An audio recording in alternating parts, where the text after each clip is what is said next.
Hello, everyone. So, a couple years ago, I sat across my friend who looked at me very deadly in the eyes and said, "If you are not hearing no regularly, then you are not asking enough." Well, this is something that I've never think about that this way.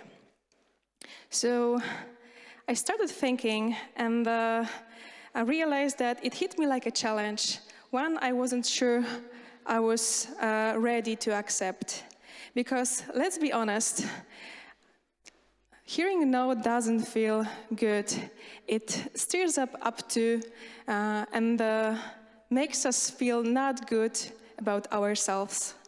So I started thinking more, and over a time I realized that my friend, he wasn't speaking about the rejection, he was speaking about the risk that we are all should be taking. As a security specialist at investment banking, I spend my days thinking how to reduce risk, secure systems, data, and protect people from threats. But there's some twist over this when it comes to our own lives and ambitions, that risk isn't something to avoid. Risk is something to invite. So let's go into some scientific researches. Nobel laureate Daniel Kahneman's work shows that the losses hurt much more than the gains please us. It is called loss aversion. This leads people to avoid investing, even though it's expected to get the results, the gains. Quoting, "Losses loom larger than gains. The aggravation that one experiences in losing a sum of money appears to be greater than the pleasure associated with the gaining the same amount." There's another newer research that says that by examining how repeated risk takers, such as traders, can unlearn this, what the Daniel Kahneman presented within his research. And what the newest research says is that the novice traders tend to exhibit strong activation in the amygdala.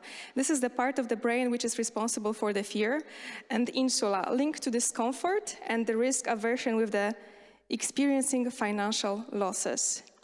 In contrast, expert traders reduced these activities that I mentioned just right now. These emotional centers, instead, they engage in the prefrontal cortex more actively. This prefrontal cortex is the region within our brain that is responsible for the rational thinking and more emotional stimulation regulation. So all of these things allow this experienced traders to allow them to treat losses more like a natural data rather than personal threats.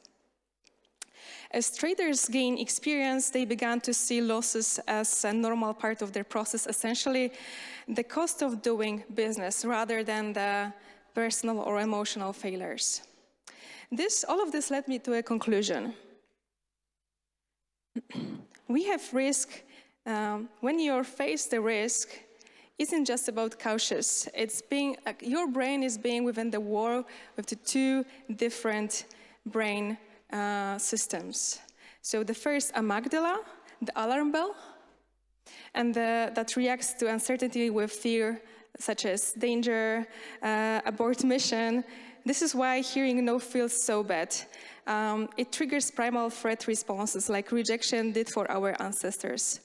The prefrontal cortex, as I mentioned, weights long-term rewards, but what if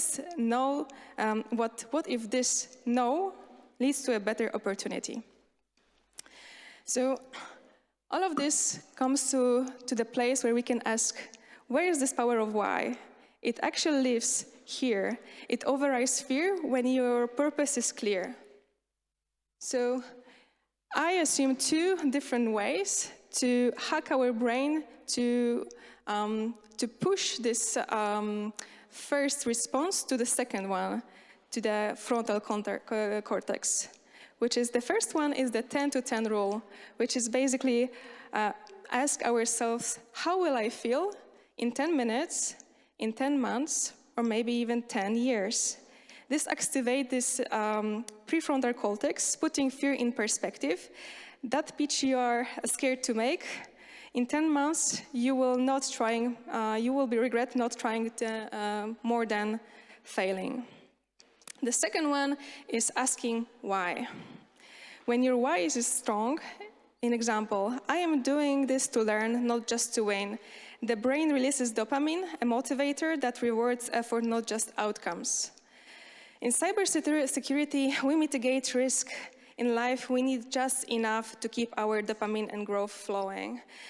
There is one story of mine that I would like to share to visualize what I'm saying. So 5 years ago, I was offered an offer role for the cutting-edge investment bank where there was just one problem.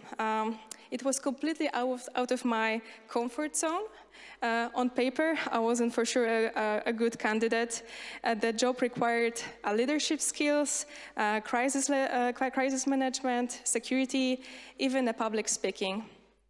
My amygdala went into override. What if I am not the candidate? What if they realize that I am not good enough? But then I asked myself, why not me? Not why me?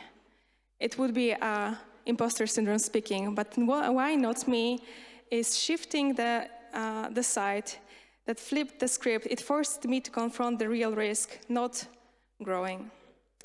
I took the job, and yes, at the beginning it was very difficult, almost brutal. I made a lot of mistakes. I got no's from the stakeholders, but every no taught me something, how to communicate better, where to focus my learning, and most importantly, that I could adapt faster than I thought.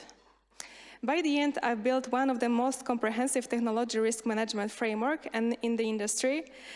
Not because I was perfect, but because I've leaned into the discomfort.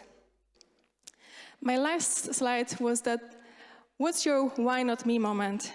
And a few words for the end, it would be, your brain is wired to avoid risk, but not to avoid regret. Every great why is a story, is a history. From inventions to social movements, required someone to outthink their amygdala.